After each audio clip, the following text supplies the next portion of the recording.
SEAL versus Green Beret. I'll talk about a day in the life of a SEAL trainee. I'm going to start the night before. Normally, I would be in bed, going to sleep at 7 o'clock at night. How did I get there? So I sleep all the way from 7 until 2:59 and 20 seconds.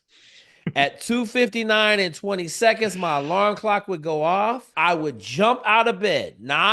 I would not ease out of bed. It was not a wake up routine. I would jump out of bed. I had a little electric brawn razor.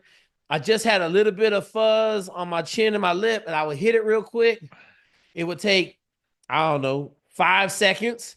I would take a couple puffs of my inhaler. And then I would grab all my clothes, which would have been on Clint Bruce's bed. So Clint Bruce was my roommate in Buds.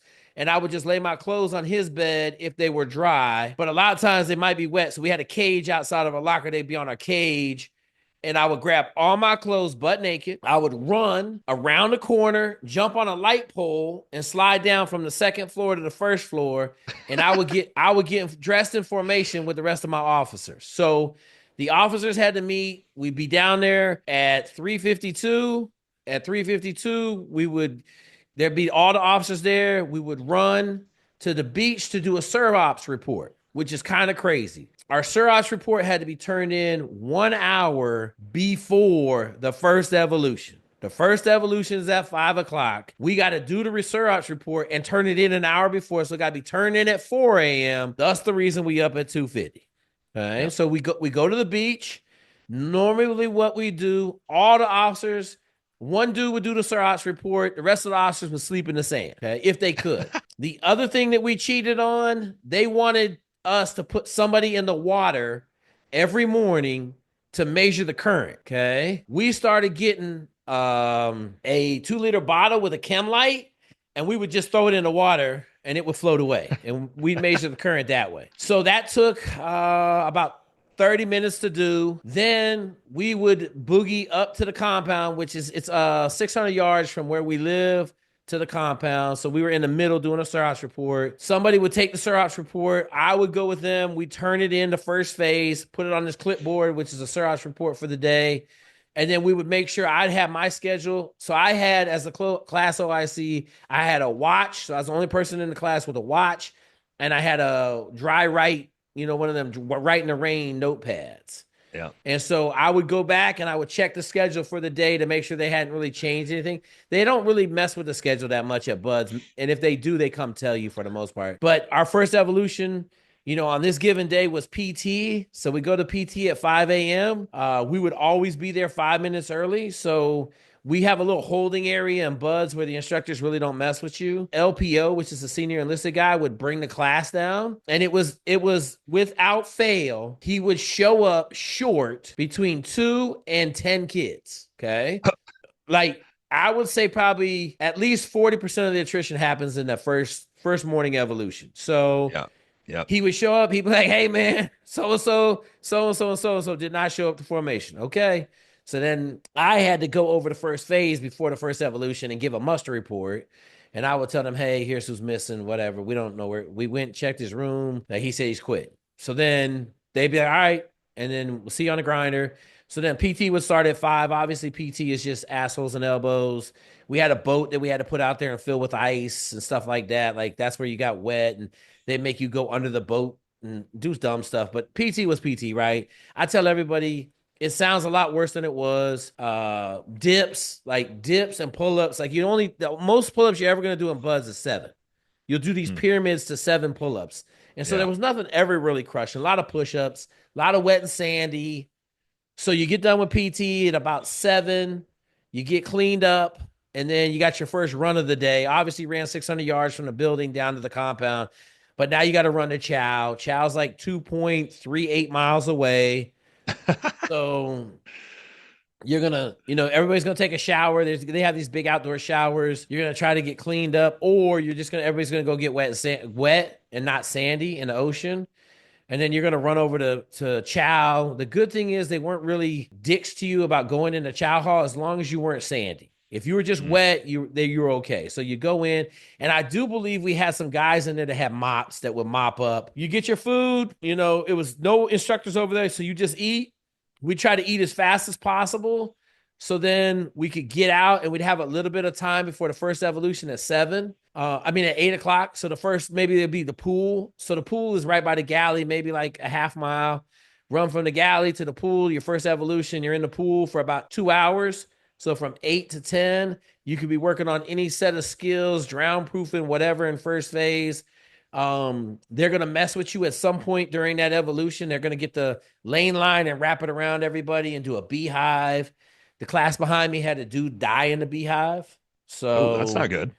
yeah, it was underwater for 8 seconds and died. Like 8 seconds? 8 seconds. It went underwater. Instructors, there's instructors swimming around. They pulled him out, and somehow he just died. Like he Wow, just that's died. crazy, dude. Yeah. So you got 2 hours in the pool, and you get out of the pool, and then you're going on to the next evolution. So let's say your next evolution is surf passage with the boats, like paddling the boats out through the surf. So the instructors are going to be like, okay, you have 7 minutes, or let's say 11 minutes to get to the compound and be ready for IBS surf passage. I know it takes me 10 minutes and 30 seconds just to run over there because it's a mile, it'll be more than that. Maybe they give you like 20, like 16 minutes. Because I can tell you it's 8 minutes from the pool to the stoplight, and then the beach, it's only 600 yards, but it takes you like 6 minutes to run down the beach.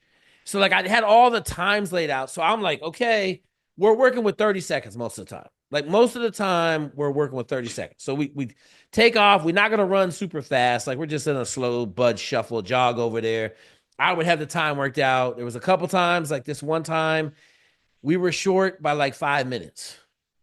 And I said, Mr. Instructor, I said, he's like, I don't give a shit. Okay, Roger that.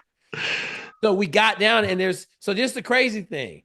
If you run to the right and to the light, it takes you, let's say, 7, 8 minutes to get to the obstacle course.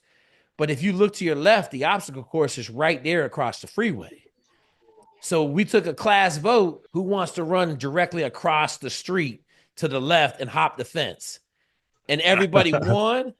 Man, we jumped over the fence. We was at the obstacle course. The instructors pull up. They were pissed, like on fire pissed. I said, I don't know what you're talking about, man. We ran so fast. I mean, look. And so anyway, long story short, you got 2 morning evolutions. So a pool. This course, we were going to IBF surf passage.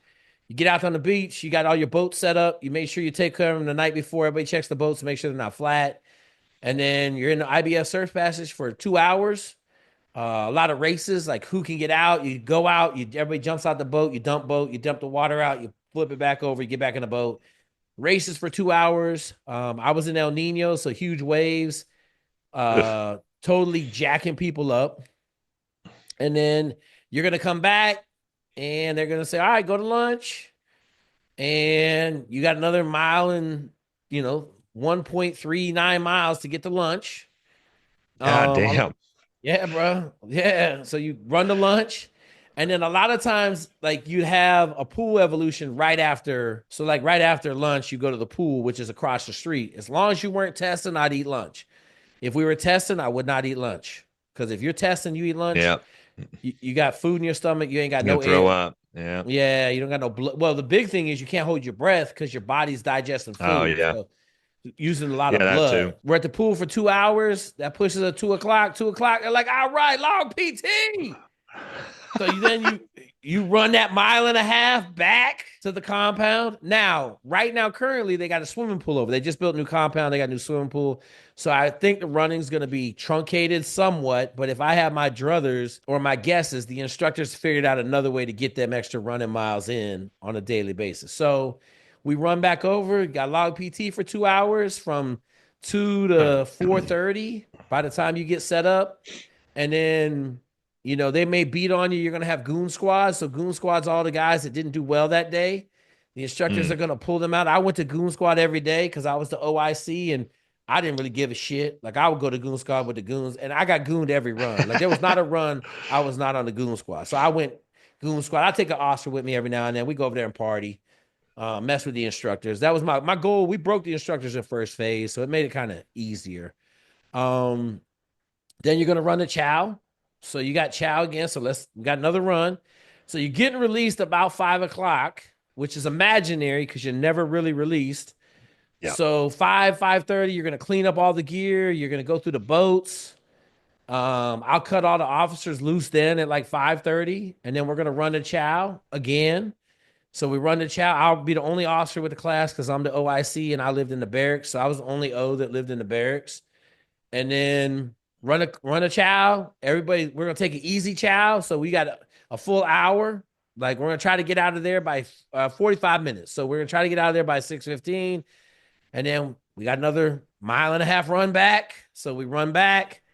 And then at 6:30, we were done, released the class. You prayed that no instructors showed up because they would try to catch you on that run back. Yeah. So, and if they caught you, like there's a good chance they're gonna meet you at the barracks and they're gonna give you the business for another hour or two.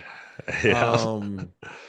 We all had like you had nightly duties to get done. So we most of the time we had a lot of officers in my class. It was like we started off with like 20 of them. So all the extracurricular duties we let the officers do while we went to chow, and they would bang it out in like 30 minutes and then they would go home. So it's kind of like we kind of double dipped a little bit, but it worked out pretty good. And then, 6:30, you're in the barracks. I changed into my Woodland Cami BDU bottoms and my t-shirt, and I walked barefoot over to the little gas station, which is about 100 yards away. I bought a ice cream bar. Ice cream bar and 2 bananas every night, man. And then I'd eat 2 bananas in the ice cream bar. I'd be in the bed by 7 o'clock. No cell phone, no distractions, maybe a little porn before I went to sleep. And that was Oh it, my man. God. Yeah.